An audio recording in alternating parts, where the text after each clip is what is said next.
मैं आभारी हूं ब्रजेश जी का, जिनके कारण मुझे यहां उपस्थित होने का अवसर मिला है।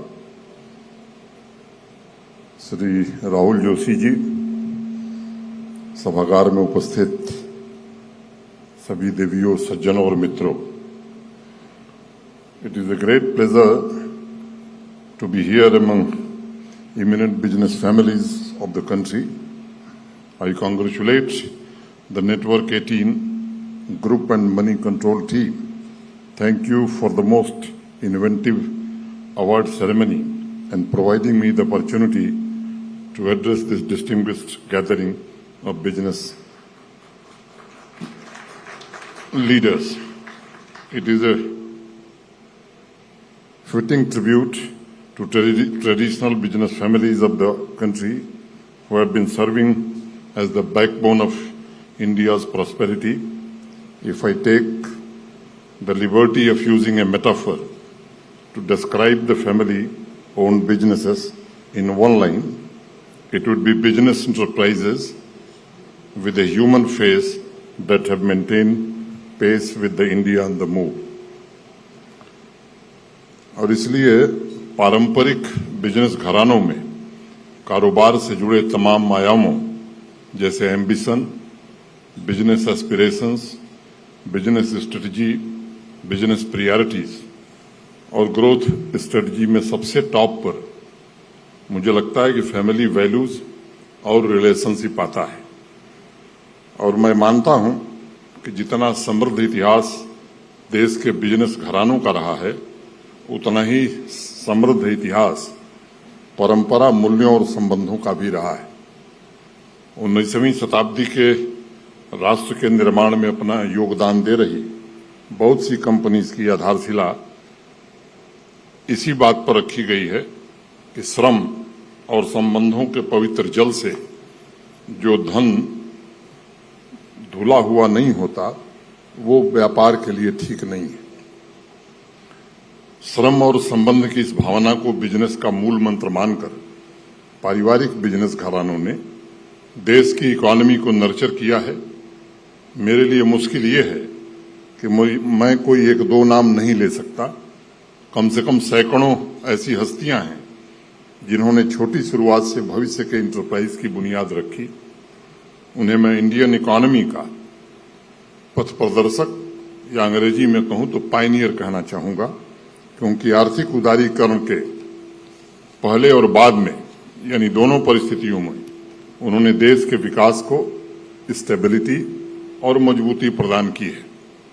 आज अगर हम $5 ट्रिलियन इकोनॉमी बनने की दिशा में अग्रसर हैं, तो उसमें पारंपरिक बिजनेस घरानों का भी बड़ा योगदान है, जिन्होंने भारतीय अर्थव्यवस्था को आकार देने, रोजगार पैदा करने, कम्युनिटी को सशक्त बनाने और देश में उद्यमशीलता की भावना को आंदोलन का स्वरूप प्रदान करने में महत्वपूर्ण भूमिका निभाई है। सभी इंडियन फैमिली बिजनेस अवार्ड के विनर्स को बधाई देते हुए मैं नेटवर्क 18 तथा वाटरफील्ड एडवाइजर्स को भी साधुवाद देना चाहता हूं, जिन्होंने 5 विभिन्न कैटेगरी के अलावा परोपकार माने फिलैंथ्रोपी का भी अवार्ड इस समारोह में शामिल किया है।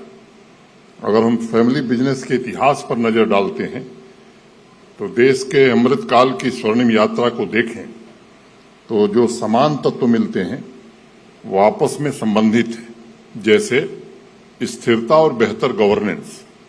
दूसरा मैं कह सकता हूं कि व्यापार की गतिशीलता, जिससे विकास की संभावनाओं का पूरा लाभ उठाने का मौका मिला, और एक व्यापक दृष्टिकोण जिसने बिजनेस को बढ़ाने के साथ करुणा, भाईचारे और परोपकार की भावना से समाज की मदद की है।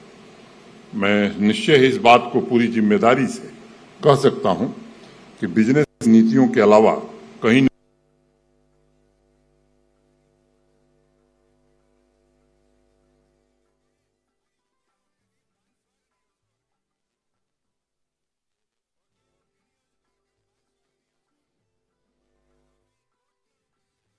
था कि फैमिली बिजनेस घरानों का नेशनल जीडीपी में योगदान 76 to 75% के करीब है। आज ये आंकड़ा करीब 79 to 80% के आसपास है। थारावत मैगजीन के मुताबिक आज वर्ल्ड वाइड कम से कम 65% एम्प्लॉयमेंट फैमिली बिजनेसेस जनरेट कर रही हैं। वर्ल्ड वाइड अगर देखें तो 70% जीडीपी फैमिली बिजनेस जनरेट कर रही है और वर्ल्ड वाइड जितने भी स्टार्टअप शुरू हो रहे हैं उसमें 85% स्टार्टअप्स को फैमिली बिजनेस ही फाइनेंस कर रहे हैं।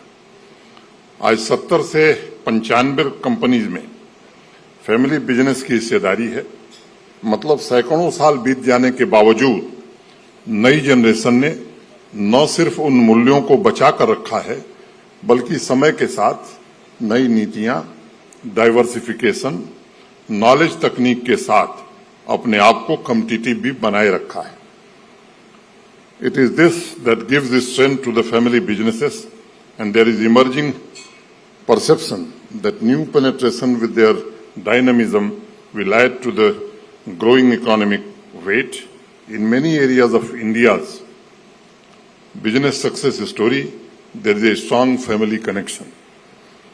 PricewaterhouseCoopers की रिपोर्ट अभी मैंने देखी है। उस रिपोर्ट के मुताबिक 76% फैमिली बिजनेस लगातार ग्रो कर रहे हैं और उन्होंने एक थर्ड जनरेशन इंडस्ट्रियलिस्ट का इंटरव्यू भी छापा है और उनका कहना है कि आज भी परिवार के सदस्यों की अपेक्षाएं हैं कि बिजनेस में परिवर्तन के साथ साथ परिवार के मूल्यों, शेयर होल्डर्स की जरूरतों और सामाजिक नैतिकता को स्थिर बनाकर रखा जाए। इसका एक उदाहरण हमने कोरोना महामारी के दौरान भी देखा, जब तमाम मुश्किलों के बावजूद देश एक होकर उस भयानक महामारी से लड़ने का प्रयास कर रहा था। मुझे बताने की आवश्यकता नहीं है कि आज देश ही नहीं विदेश में भी बहुत से लोगों के खून में कोरोना से लड़ने के लिए जो वैक्सीन कवच का काम कर रहा है वो भी एक फैमिली कंपनी का ही उत्पाद है।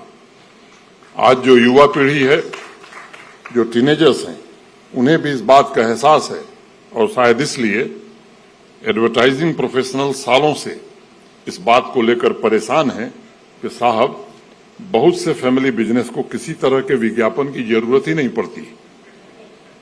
मुझे लगता है कि कस्टमर को ऐसे ब्रांड्स को याद करने की जरूरत नहीं पड़ती, क्योंकि ब्रांड पोजीशनिंग है या जो कमिटमेंट है ये उस पर आधारित है जो न सिर्फ कस्टमर से घरेलू संबंध जैसा है बल्कि मार्केट से भी बिजनेस को कॉम्पिटिटिव एडवांटेज देता है।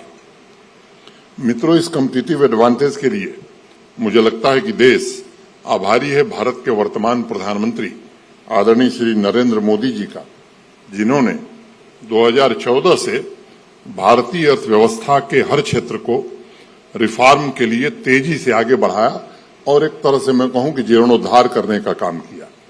आप सभी देश के विशिष्ट बिजनेसमैन हैं और आपने स्वयं महसूस किया होगा कि किस प्रकार यह देश पिछले 8 वर्षों में विश्व की आर्थिक महाशक्ति बनकर उभर रहा है। कोरोना तथा वैश्विक अस्थिरता के बावजूद आज इंटरनेशनल मॉनेटरी फंड ने इंडिया का जीडीपी ग्रोथ प्रोजेक्शन 8.2 रखा है, यानी पूरी दुनिया में सबसे ऊपर। सबसे निकटतम स्पेन है जिसका जीडीपी ग्रोथ फोरकास्ट 4.8 है और उसके बाद चीन 4.4, कनाडा 3.9, अमेरिका 3.7 है। ये इस बात को दर्शाता है कि तीव्र आर्थिक विकास सुधारों में तेजी लाकर ही हो सकता है। आप सबको याद होगा जब श्रीमान नरेंद्र मोदी जी ने 2014 में केंद्र में नेतृत्व संभाला था, उस समय 190 देशों में ईज ऑफ डूइंग बिजनेस के मामले में की रैंकिंग में हम 140वें स्थान पर थे। 2014 से 2017 का समय मैं मानता हूं कि जबरदस्त रिफॉर्म्स का था और इंडिया की 2018 में पोजीशन 77 पर पहुंच गई और वर्तमान में आज हम 63वें 63rd पोजीशन पर खड़े हैं। यानी अब हम कह सकते हैं कि वो दिन दूर नहीं है जब टॉप 50 कंट्रीज में हम शामिल होंगे, मैं समझता हूं बिना आर्थिक, प्रशासनिक और कानूनी सुधारों के ये संभव नहीं था। और आज भी प्रधानमंत्री जी इन सुधारों के अगले चरण में इस प्रक्रिया का और विस्तार करने का सदैव प्रयत्न कर रहे हैं। कोरोना का जब संकट काल शुरू हुआ था, तब हम सब जानते हैं मास्क हो, पीपीई किट हो, टेस्ट किट हो, सब बाहर से हम मंगा रहे थे, इंपोर्ट कर रहे थे। आज हम अन्य देशों को एक्सपोर्ट कर रहे हैं और साथ ही विश्व का सबसे बड़ा वैक्सीनेशन प्रोग्राम चलाने के साथ अपनी वैश्विक जिम्मेदारियों को भी हम निभा रहे हैं। कंपनीज के सामने भी चुनौतियां थीं। प्रधानमंत्री जी ने यह सुनिश्चित किया कि इंफ्रास्ट्रक्चर की गति रुके नहीं और इकोनॉमिक एक्टिविटी भी जिंदा रहे। और एक एक व्यक्ति के सामर्थ्य ने यह सुनिश्चित किया है कि न सिर्फ जीवन बचाना है, बल्कि भारत की आत्मनिर्भरता की आकांक्षा को भी पूरा करना है। मित्रों, पिछले 6-7 वर्षों में जिस तेजी से डिजिटल इंफ्रास्ट्रक्चर पर काम हुआ है और वो लोगों की जिंदगी का अहम हिस्सा बनता जा रहा है, उस वजह से हर राज्य, हर क्षेत्र में लोगों की आकांक्षाएं और अपेक्षाएं भी बढ़ी हैं। आज हमारा देश उन चुनिंदा देशों में शामिल है जहां सबसे सस्ता इंटरनेट डेटा उपलब्ध है, सबसे ज्यादा स्मार्टफोन का पेनिट्रेशन है और 2022 के पहले 3 महीने में, फर्स्ट क्वार्टर में 8.5 लाख करोड़ रुपए का डिजिटल ट्रांजैक्शन भी हुआ है। ये भारत की बढ़ती शक्ति का उदाहरण है। आज दूर दराज के गांव में भी जाइए तो फाइनेंशियल इंक्लूजन की वजह से लोग डिजिटल ट्रांजैक्शन कर रहे हैं। इसलिए बिजनेस के लिए भी एक नया अवसर और नया मार्केट डेवलप हो रहा है। बड़े बड़े इंडस्ट्रीज के दिग्गजों के बीच भारतीय अर्थव्यवस्था के इस महत्वपूर्ण मंच से मैं ये अवश्य मेंशन करना चाहूंगा कि अनेक ऐसे क्षेत्र जो सालों से इंडस्ट्री से वंचित थे, उनमें भी पिछले 7-8 सालों में विश्वास, सकारात्मकता और उम्मीद की किरण जगी है। आप सभी को सुनकर आश्चर्य होगा कि आजादी के 70 वर्ष के बाद भी अपार संभावनाओं वाले क्षेत्र, या मैं कहूं कि अपार प्राकृतिक संपदा वाले जम्मू कश्मीर में आज से 6 महीना पहले तक महज 15,000 करोड़ रुपए का इन्वेस्टमेंट प्राइवेट सेक्टर में आया था। बिजनेस की अपार संभावनाएं अनेक कानूनों के बीच नीचे दबाकर रख दी गई थी। प्रधानमंत्री जी ने जैसे ही अगस्त 2019 में उन कानूनों को समाप्त करके जम्मू कश्मीर का कंप्लीट इंटीग्रेशन किया, वैसे ही अनंत संभावनाओं के द्वार खुले। जनवरी 2021 में विचार विमर्श के बाद एक नई इंडस्ट्रियल डेवलपमेंट स्कीम भारत सरकार के सौजन्य से शुरू हुई, जिसमें 28,400 करोड़ रुपए के इंसेंटिव का प्रस्ताव किया गया। मैं उसके विवरण में नहीं जाना चाहता हूं। कोरोना की सेकेंड वेव की वजह से थोड़ा देर से हम काम शुरू कर पाए, वक्त हमें लगा, लेकिन जब पॉलिसी बनी थी तो उस समय अनुमान हम कर रहे थे कि 20,000-25,000 करोड़ का इन्वेस्टमेंट आएगा। आप सबको जानकर आश्चर्य होगा कि आज हमारे पास लगभग 52,000 करोड़ के इन्वेस्टमेंट के प्रस्ताव प्राप्त हो चुके हैं, जिसमें से 38,080 करोड़ रुपए के बिजनेस प्रस्ताव की स्वीकृति भी कर दी गई है। और अभी 24 अप्रैल को माननीय प्रधानमंत्री जी पंचायती राज दिवस के उपलक्ष्य में एक पंचायत पल्ली है जम्मू के बगल में, सांबा जिले में, वहां गए थे और उन्होंने उसकी ग्राउंड ब्रेकिंग सेरेमनी भी की। मैं समझता हूं कि इसके अनेक रिफॉर्म्स भी और अनेक प्रकार की शक्तियां भी शामिल हैं। जम्मू कश्मीर में चेंज ऑफ लैंड यूज की जो पॉलिसी हमने बनाई है, उसमें 30 दिन में change of land use mandatory कर दिया गया है। इंडस्ट्री अगर खुद अपने मैन्युफैक्चरिंग या बिजनेस यूनिट के लिए जमीन खरीदना चाहती है तो प्रशासन की तरफ से पूरी मदद दी जा रही है। प्राइवेट इंडस्ट्रियल एस्टेट को प्रमोट किया जा रहा है ईज ऑफ डूइंग बिजनेस के लिए सभी 235 सर्विसेज को ऑनलाइन कर दिया गया है तथा 180 सर्विसेज आज सिंगल विंडो सिस्टम पर उपलब्ध हैं जम्मू कश्मीर में। We have turned the red tape into red carpet and we seek to build a more modern economic edifice. Industries तथा सामान्य नागरिक को बेहतर रोड कनेक्टिविटी और बाकी संसाधनों से जोड़ने के लिए लगभग रोड और टनल पर आज 1 लाख करोड़ रुपए के काम जम्मू कश्मीर में चल रहे हैं। बिजली की बेहतर व्यवस्था के लिए भी हम अनवरत काम कर रहे हैं। आजादी के बाद से लेकर के और अब तक हमारी कुल उत्पादन क्षमता 3500 मेगावाट से कम थी। मैंने 70-72 सालों में जम्मू कश्मीर 3500 मेगावाट से थोड़ी कम बिजली बना रहा था। मैं इस सभागार में बड़ी जिम्मेदारी से आपको ये बात कहना चाहता हूं कि आने वाले 4 वर्षों में इतनी ही क्षमता मैंने 3500 मेगावाट हाइड्रो पावर का जनरेशन हम और जम्मू कश्मीर में कर लेंगे। इसको लेकर के कई प्रोजेक्ट हमने सैंक्शन किए हैं। ट्रांसमिशन और डिस्ट्रीब्यूशन नेटवर्क भी हमारा पहले की तुलना में काफी बेहतर हो गया है और मैं ये बात कह सकता हूं कि जो बात अभी मेरे पहले यहां से कही जा रही थी कि 24/7 क्वालिटी पावर देने में हम आने वाले समय में समर्थ होंगे। वहां इंस्टीट्यूशंस की बात हुई, मैं कहना चाहता हूं कि थोड़ा संशोधन करूंगा। वहां IIM, IIT, NIT, 2 central university, 2 AIIMS, 2 cancer institute, 7 नए medical college, NIFT, bone institute, अनेक तरह के भारत सरकार के संस्थान उसमें से अधिकांश फंक्शनल हो गए हैं और IIT और IIM तो पूरी तरह से फंक्शनल है। तीसरी बात मैं कहना चाहता हूं कि अगर वर्कफोर्स की बात करें हम तो इंडस्ट्री 4.0 के लिए भी वहां के नौजवान तैयार रहें, इसकी एक बड़ी तैयारी हम सबने की है। टाटा टेक्नोलॉजी के सहयोग से 2 सेंटर जम्मू और बारामूला में चल रहे हैं। 14 और सेंटर हम आने वाले 6 महीने में शुरू करने जा रहे हैं। अगर बिजली की मैं बात करूं तो इस सभागार में मैं कहना चाहता हूं कि देश में सबसे सस्ती बिजली और सबसे सस्ता डीजल और पेट्रोल जम्मू कश्मीर में बिक रहा है। ये बात मैं बड़ी जिम्मेदारी से कहना चाहता हूं।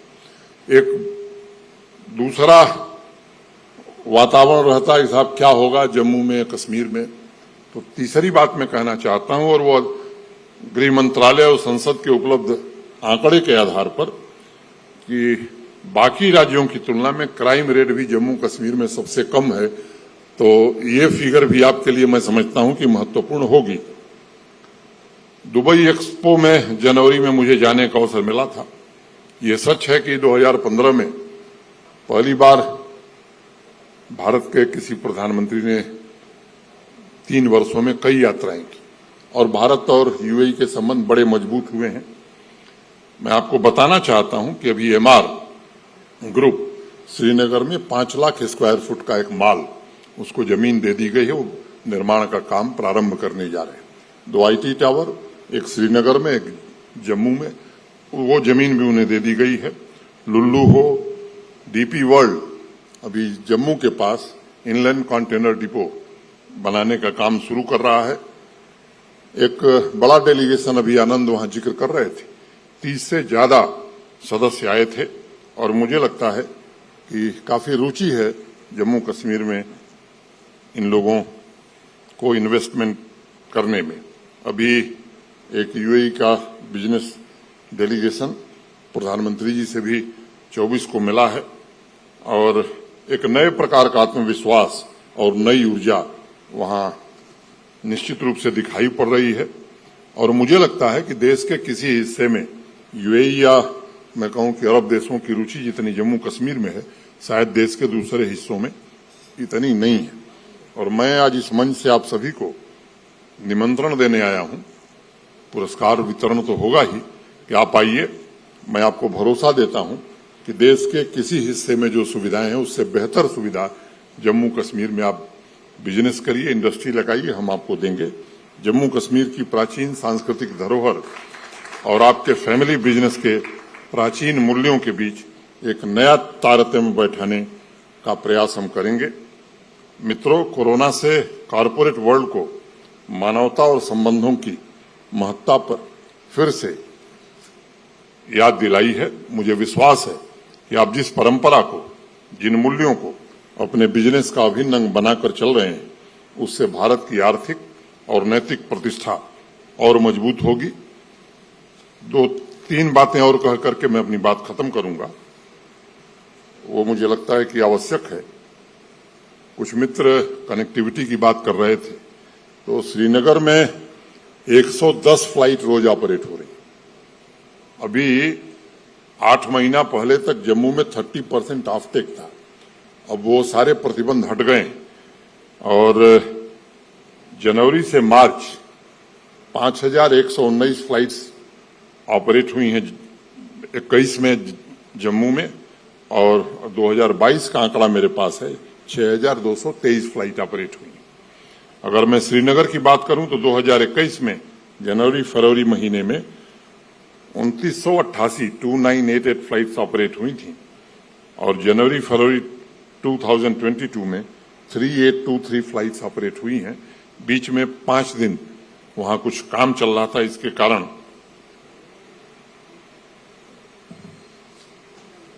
ऑपरेशंस ठीक से नहीं हो सके।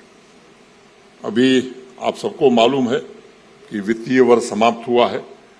1-2 आंकड़े मैं और आपको बताना चाहता हूं कि जीएसटी कलेक्शन हमारा 23.7% बढ़ा है, एक्साइज 30% इंक्रीज, स्टैम्प ड्यूटी में 56.12% इंक्रीज, और सेल्स टैक्स में भी 25.33% की इंक्रीज हुई है।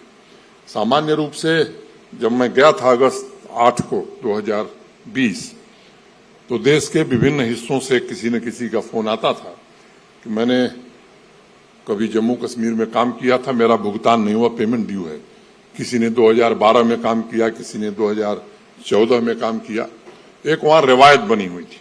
आज मैं आपको बताना चाहता हूं कि 31 मार्च को जितने वेरीफाइड बिल्स थे कॉन्ट्रैक्टर्स के या सप्लायर्स के, वो पूरी तरह से उनका भुगतान कर दिया गया।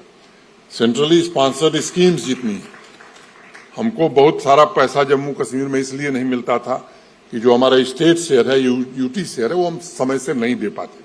हमने सारे स्कीम्स का एडवांस में शेयर अपना जमा कर दिया है। तीसरी बात मैं कहना चाहता हूं कि कोई हुंडी इस साल हम लोगों ने नहीं ली है, बल्कि पहले की 2 साल की हुंडियों को भी क्लियर कर दिया। सैलरीज, पेंशन, जीपीएफ, ग्रेच्युटी, जितने हमारे कर्मचारी हैं सबका भुगतान कर दिया गया है। और जम्मू कश्मीर बैंक से विरासत में पेंशन देने के लिए कर्ज लिया गया है, वो 5573 करोड़ का है, जिसमें इस बार 4119 करोड़ का भुगतान हमने कर दिया है। पावर परचेज बिल इस बार 810 करोड़ रुपए हमने एनटीपीसी, बाकी पावर यूटिलिटीज कंपनी को दिया। तो एक सीएमडी मुझसे मिले, कहे साहब 13 साल बाद जम्मू कश्मीर से मुझे पैसा मिला है। मैं तो बहुत आभारी हूं कि यहां भी कीरू और रटले, ये 2 हाइड्रो पावर प्रोजेक्ट हैं, जो हमारी इक्विटी थी वो भी हमने दे दिया। तो मोटे तौर पर मैं कह सकता हूं कि 2019 के बाद एक बड़ा परिवर्तन जम्मू कश्मीर में आया है।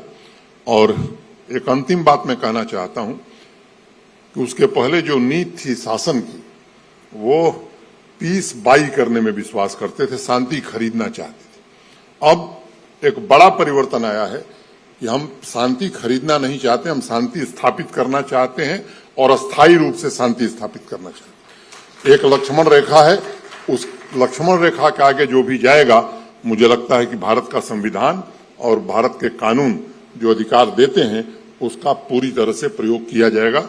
मैं आप सब को हृदय से आमंत्रित करता हूं कि आप आइए जम्मू कश्मीर में, आप निवेश करिए। मैं आप मोटे तौर पर मैं बिजनेस नहीं जानता, लेकिन एक सिद्धांत जो मानव जीवन का है कि कोई इन्वेस्टमेंट तभी करेगा जब उसको लाभ होगा। तो मैं आपको भरोसा देता हूं कि देश के किसी हिस्से में जो आज पॉलिसी है, उससे बेहतर पॉलिसी हमारी है। आइए निवेश करिए। हम आपको पूरी गारंटी देते हैं कि आपको किसी आदमी से नहीं मिलना पड़ेगा।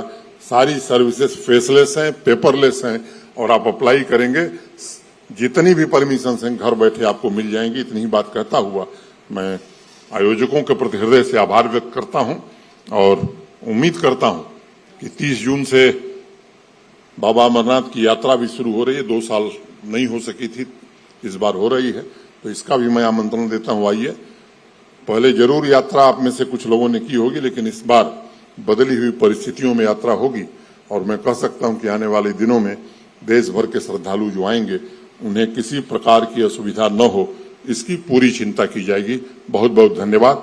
नमस्कार। जय भारत।